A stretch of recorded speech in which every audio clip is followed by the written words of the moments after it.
person sort of questions or makes you feel that's the wrong thing, etc. So in that case, where there is shame felt, is there something going wrong on both parts? So the person feeling shame should try and see the positive, and also the person who may have questioned maybe did it in the wrong way, or should have left it at that point and not do it. Yeah, I'm sure that when we are vulnerable with each other, we're going to get it wrong. That will definitely happen, right? You can't go through a marriage trying to be vulnerable on a regular basis, and every time you're vulnerable, the response that you get back is perfect. Absolutely, that's going to happen. The point I'm making is that shame is an uncomfortable feeling, but we have to get comfortable with the uncomfortable. You have to sit with that uneasiness and that sense of shame, if you like, because it's going to lead to something else. It's either going to lead you to go closer to Christ and closer to your spouse by maybe the next time being vulnerable, going, last time I told you something, I kind of was hurt by your response. I'm going to tell you something. I've heard couples say, I'm going to tell you something, but I really don't want you to say anything back. I just want to be able to tell you. I just want you to know. That's okay too, right? Until you build enough trust and enough comfortableness with each other, enough closeness and intimacy to do what Magdi wants to do. Is like, just tell me. I'm really concerned, just tell me.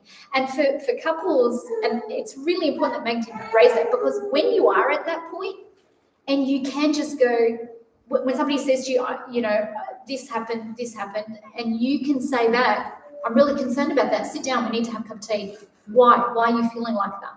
When you can have that conversation and it's not threatening to the other person, you've really have connected in a way that is beautiful and is the way it's meant to be. So you will falter along the way. It's a long journey to get to where Magda wants to go.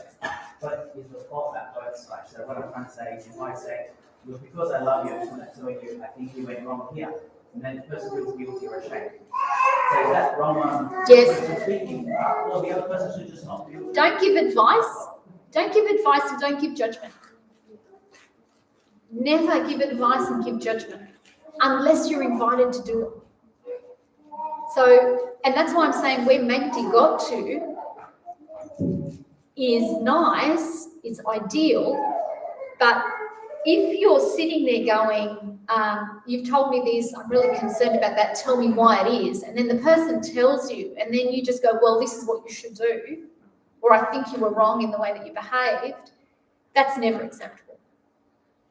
Hopefully you get to a point where you say, tell me about that, I'm concerned, why are you feeling like that?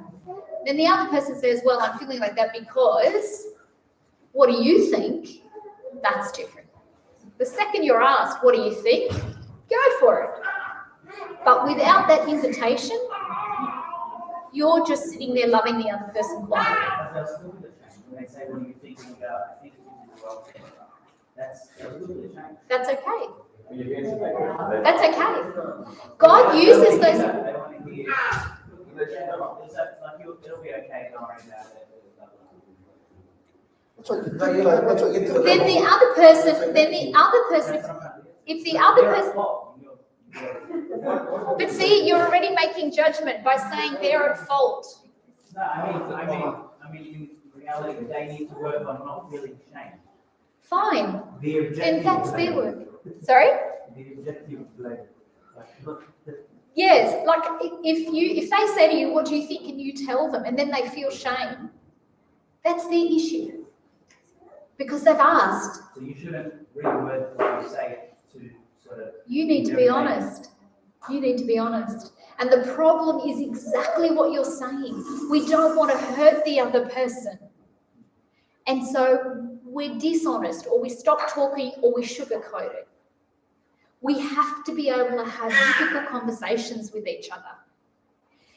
When we have a problem or an issue, often what happens is we take sides, right? I'm on the right side of the problem, you're on the wrong side of the problem. What we need to learn to do is to put the problem out there, right? Our relationship remains solid as a relationship. We're on the same side, we're on the opposite side to the problem. Okay? My in-laws, for example, are intruding on our life. I'm not going to take a side and go, you need to be understanding, they're my in-laws. And he takes the side that says, your in-laws need to stop intruding, this is our life. No. The in-laws are out there. They're the problem. They are. They're often the problem, right? The relationship is here. How are we going to deal with this problem of in-laws intruding on our life? Okay, it's a united, loving response that isn't based on blame or based on history or based on whatever. Even when the problem is internal, so it's like a difference of opinion. Absolutely. Absolutely. I hate KFC with a passion. I do. I really hate it with a passion. Probably because I had so much of it when I was little, right? And then my husband loves KFC. KFC. I love your husband. We all love your husband. I'll let him know We love you her all. husband. Okay. But the issue is very personal, right? It's about me, my opinion, and it's about his opinion. And so we're having takeout, but once in a blue moon we're having takeout. What are we having? KFC. No, we're not having KFC. Okay? It's a direct no, yes, no. But instead of saying you, blah, blah, blah, or you, blah, blah, blah, blah, blah, we just go, okay, KFC's out there. What do we together want to do for our family? How is that KFC gonna Eat chips. So the issue is, I just want to do something that's not healthy for a change. I just want to be, spontaneous. I just want, and then, how about we take a vote? How about we ask the kids? How about I get KFC? How about you get something else? Or I just go, okay, I get it. Let's just be spontaneous. It's okay. I'll just, drink lots of herbal tea afterwards, whatever. And we make a decision together. But it's not like, it doesn't have to be this, this really tense conversation. You always want KFC. Oh, I hate it when you do that. Like, it doesn't have to be this negative. We can have a difficult conversation. I really have a problem when you suggest KFC. We can have that difficult conversation without blaming and pointing fingers, and we can work through it.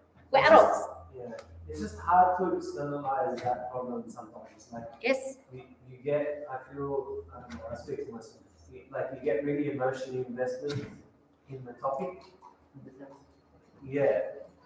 So Expensive. when you hear yourself starting to make a statement that says you, stop. Think about what is the problem and externalize it. Name it, right? And pull it out.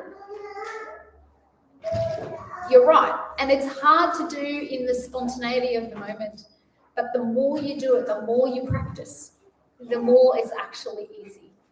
So, is it better to talk about this when you're not so emotional then, and to raise it later when you're in a more calmer Absolutely. state? Because you tend to use the wrong words. Yes. When you're highly emotional about something. Yes, and that's about self-awareness. I'm aware that right now I am fuming. I am like red, right?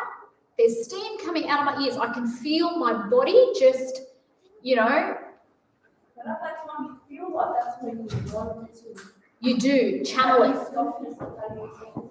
You channel it. You physically walk away. Herbal tea, yes. You physically walk away, and then find something that's going to channel that energy. Mow the lawn, water the garden, put out the garbage is a really good one. Stuff the clothes in the washing machine. Hang them up and put the pegs on like there's going to be some third world war storm. All of those things, they're physical things. That, Children, like, when you talk about children, that wouldn't be a technique you would take for children. Like when you get to like, you're upset about something, you can't really walk away from the children and do the at the time when something's happening. and you've got children, little children with you. You had Ben on the washing. I'm talking about different things. I'm talking about saying something happened with your children at the time, and you're upset. Walking away isn't really, or doing something else to, change your mood. Is that what you should be doing at the time? No, if you've got little children, please don't walk away from them. No, I understand. Yeah, you can put some music on. You can put some music on. You can. Instead of being angry at them, I'm saying. Because the issue is with them, not your spouse. Yes, I'm saying when it comes to children and issues with children or things that go wrong at the time. Walking away, how do you not get angry in the moment? Highly emotional, something's happening right now. Yeah, I just think that's a big part of it. And then you verbalizing and taking them alright. Yeah. A really good friend of mine, who won't mind me saying, her mum taught her to taste the words before they come out. So literally that stupid piece of advice about counting to 10 before you open your mouth really works. It's the only thing you can do. In your mind, what I often say is visualize your children as adults. We do that a lot with parents who abuse their kids, right? So you got this little tiny, 2-year-old child, right? And they're going to just go whack this kid. What do? You can't leave the child. You're with the child on your own, blah, blah, blah. Imagine that 2-year-old as an 18-year-old. Would you hit that 18-year-old? There's no way that you would, right? There's no way. Imagine that child as an adult. What you're going to try and do if that adult is making you angry or that adult is making you frustrated is you're going to have a reasonable conversation. If it's your boss at work, you're not going to slap them around. You're actually going to go, okay, I can't deal with this. I'll wait till this meeting is over. I'll wait. I'll go away, think about it, and then I'll come back in my one-on-one supervision or whatever it is, blah, blah, blah, and then I'll have the conversation. Or I'm going to go and get legal advice and come back, whatever it is, right? So if you treat your children as people, and by people, unfortunately, in our heads, that means adults, you won't behave the way that you do. So taste the words, count to 10, and visualize them as adults. Their behavior, children's behavior, we're on a bit of a tangent, but anyway, children's behavior, they have to make mistakes. They have to do the wrong thing. That's how they're going to learn. The baby that's been walking up to my computer, no, I'm not sorry. It's not sorry. We're going, that child is doing the wrong thing. That child is doing the perfectly right thing for his age. Because that's how he's learning about the world. That's his job. So can't get angry at a child doing the right thing. It's an inconvenience to me. Okay? So children is a totally different Okay, I think I'm going to stop talking because I've been talking for a very long time. But it's been a great conversation. I'll skip that one. So do you want to do some vulnerability exercises? Are you ready to be challenged? Are you ready to be challenged? Yes? Yes, it is a direct question. It's not about vulnerability. Are you ready to be challenged? Yes? Okay. So I want you to sit back to back with your spouse. Maybe on the floor, I think. Back to back with your spouse. It'll take 2 minutes and then I'll be done. Okay. You're looking at me like she's still talking. No. I'm thinking where my spouse is. You're thinking about where your spouse is. Okay. Do you want to stop this now? Oh, you got to keep it on. Do you want to stop it? Yeah, because I think the next bit will get a bit. Yeah, we're not recording this. So on the floor, back to back, sitting with your spouse, back to back. It doesn't matter in a row.